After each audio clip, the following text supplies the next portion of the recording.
talk about the most important thing to start this interview off right at the get-go. Sure. The Tyler Stout Alamo poster that is behind you by the Mondo Tyler Stout. Mondo, yeah. I'm a big fan of Tyler's work. How'd you get that poster? I got that poster when Button-Numathon, I think it was 2005, when Hustle and Flow played. No, excuse me. I'm going back. 2007, when Black Snake Moan played at Button-Numathon. That's right. Got it. I'm a big fan. I'm a big fan of Tyler. If people aren't familiar, look up Tyler Stout. He's a really good artist, and that's yeah. He's all his posters are incredible. I've always wanted one of Black Snake Moan. I felt like he would be able to get that sweaty, lusty look better than anybody. I definitely think that you should talk to Tyler. I'll send him this interview. I'll message it. Cool. But let's jump into. So everyone I've been talking to, I asked the same first two questions, which is for you. What TV series would you love to guest direct? I can't pick like Manimal or anything like that. I got to pick something. No, you can pick Manimal. That completely works. I definitely just recently got into Search Party, and that's a lot of fun. I would like to do anything in the Battlestar Galactica world. I wish there was a way to do Battlestar Galactica totally retro, like you just, as if it was done in the 70s. But I would probably Frazetta it up a little bit more. I'd probably just go ahead, those great pictures that Frazetta made of Battlestar Galactica that would be in TV Guide. I don't know if you know what I'm talking about. Believe me, I do. I would probably just goose up the Barbarella-ness of it a little bit more. That's my answer. I would like to see that. I am curious. What was it like watching 3-6 Mafia win the Oscar, and what kind of party happened after? That's very interesting that you say that, because I remember the party. Well, first of all, it was completely surreal, because we just really thought that after we made Hustle and Flow, that it would probably just go to Walmart, like a DVD release. We did not know that we would eventually have 2 Oscar nominations, and then much less my buddies from here in Memphis, Tennessee, winning, an Oscar. That night, I remember I was driving home from the Oscars, and my agent called me and said, Prince would like you to come to his party. And I got driven up to Prince's house, and I'll never forget, a van took me up to a long purple carpet that took me into this mansion, and no one is there. It's just me and Ludacris. And we're kind of Wendy and Lisa walked by, and then Prince walked by, and we're like, hey, and Chris and I are like, what's going on, man? They're like, we the only people here? And then, this is sounding so like I'm just name dropping everything, but it was this kind of an evening. Then Chris Rock comes down in an elevator, and it opens up, and he's like, what are y'all doing down here? And so then Ludacris and we follow Chris Rock up this elevator, and the doors open to the rooftop, and everyone is there. There was a river of chocolate. Sheila E. was getting ready to perform. Everybody that was somebody was there. And I'll never forget, I was standing there and I had nowhere to sit, and I hear, yo, Memphis. And I look over, and there's Morgan Freeman, and he goes, I got to take care of this Memphis boy. Scoot over. And he's good. So I watched Sheila E. next to Morgan Freeman at Prince's house, the party afterwards. So that's my party story. That's all the party story that I'm going to tell you about. First of all, that's amazing. And second of all, that's a night you will never forget for the rest of your life. No, never. I have so many things in 10 minutes. So let me jump into what after Dolomite, which is universally, everyone loved Dolomite. And I'm just curious, what did you all of a sudden do a lot of meetings after that film? Was it all of a sudden, you know what I mean? When you do a hot movie like that? No, because there was some, there's projects that I had already kind of been cooking with that I'm still cooking with, but then it was so quickly that we went into Coming to America. I think that the love that happened with Dolomite what was just so.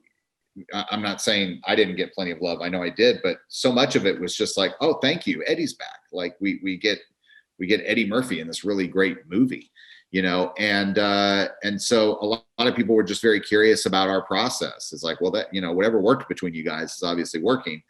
And I think Eddie felt the same way. I know I did. And that's why we just so quickly went into Coming to America. I mean, I think that I got told about the gig. As a matter of fact, this will be interesting for you. Like I was at a screening of Dolomite, an early screening, like we had not wrapped the cut. And I had invited all the writers from Empire that I was working on to come over and watch it. And then I invited John Singleton, rest his soul. And he came over.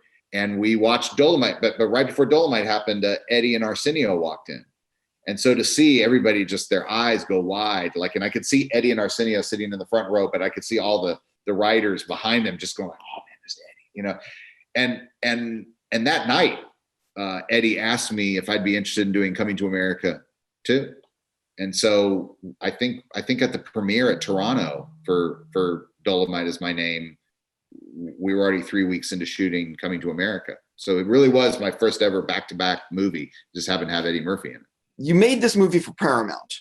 And I definitely think that having it come out on Amazon is going to have it seen by so many more people, right, that opening weekend. But I am curious about the rating, because obviously you made it for PG-13. Do you think if you had made it for Amazon, it would have been an R rating? Or how did that rating sort of come about? It wouldn't have. I know that, I follow you on Twitter. I know what's happening out there in the world where people are like, oh my God, did I just see that Coming to America is PG-13? But it's not like some cash grab or something like that, where I think Paramount wanted it to be more. Like, we really were having these conversations about where Coming to America exists with people, and if you look at the original Coming to America, other than the bathers and other than really hearing the F word a lot, it's not really a crude movie. It's and Eddie every day would say, just remember, and he's really this was important to him. He was like, Coming to America is different from all the other movies that I've made. It's a fairy tale. People are having fun rooting for Akeem. They're not necessarily there for anything especially crude. It is not delirious. It's not raw. It occupies a different place in his movies, And so when we started, but when we made the film, we would do jokes that pushed it, and we did not care about rating. Then we started showing it to audiences, and what we found was even the core audience, people that are my age, that remember the first movie, they responded more to other jokes. It wasn't suddenly we were oh, it's got to be PG-13. But now when I showed it to Eddie, I remember the first time that we showed him the cut, he called me up and he was like, I'm actually really proud that I don't say the N-word in this movie anywhere. It's a African-American cast and everybody can watch it, just like the original movie. The Globe embraced it. So there wasn't if I went to Amazon, suddenly I was going to have 20 naked bathers in the movie. It just didn't seem like it felt like that was the movie we were making, because so much of what this movie's tone was about as well was that Akeem is a parent. I saw this when I was a teenager, and I now have teenagers, and it's kind of about coming to terms with the fact that you've maybe lost some of your idealism and you got to start listening to your kids. And as much as people would think oh, well, that's such a lofty take on Coming to America, it's yeah, but not really. You're still in the first movie dealing with an identity as to well, what is Akeem going to be versus what his father wants him to be. And really the move to Amazon, though tricky for me, because I really wanted it to be in a theater, with people laughing, just because of the world the way it is now. I just feel like it's a perfect time and gift for the movie to come out, so people can get together with their families and watch Coming to America, and then watch Coming to America, and have a fun week with that. I don't want to give away anything in case I run this before the movie comes out, but there's an Easter egg or two there's definitely an Easter egg to a different Eddie Murphy movie in this, which I loved. But I'm just curious can you sort of talk about the Easter eggs that are in the movie? I don't want to give them all away. You know what I mean? Yeah, there's plenty. I mean, I would say that what's great about those Easter eggs is that, we definitely lean into the nostalgia when it's appropriate. There's times that I felt like my job in the production team was like, so many people would come up to me and say, well, what about this from the first one? What about this? And be like, we can maybe use that. That may be too obscure. But fans of the original are going to watch this and realize that we are definitely tipping our hat to Landis and also to elements in the first movie. Not to give away any Easter eggs that you're trying to hide, but I mean, we had to reference the Duke brothers in this movie. They referenced the Duke brothers in the first movie.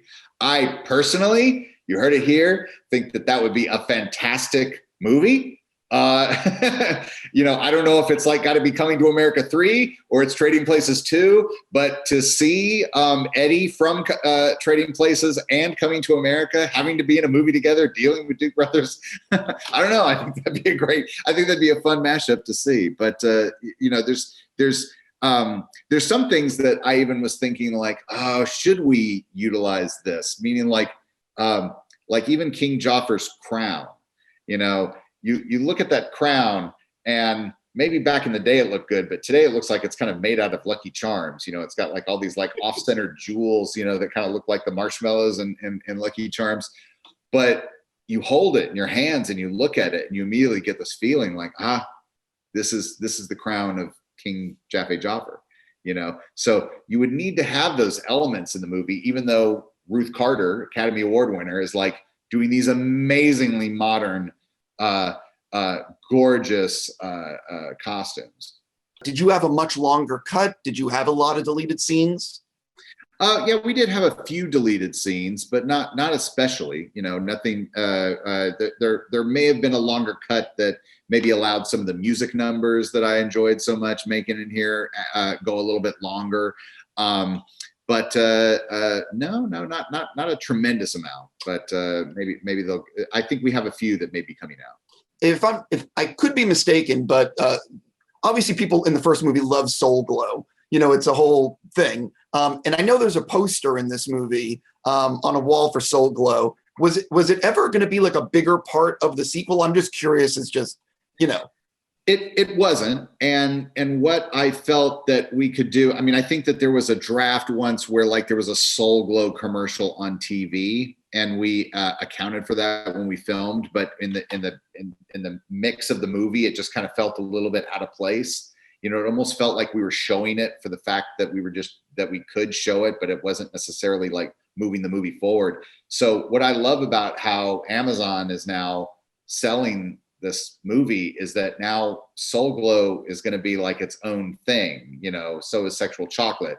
You'll be hearing some things in the next couple of days of little trailers and movies that we can use the whole iconography of Coming to America outside of the movie as well. So we've still been doing some creative things with Soul Glow, even though there's not a specific plot point with it.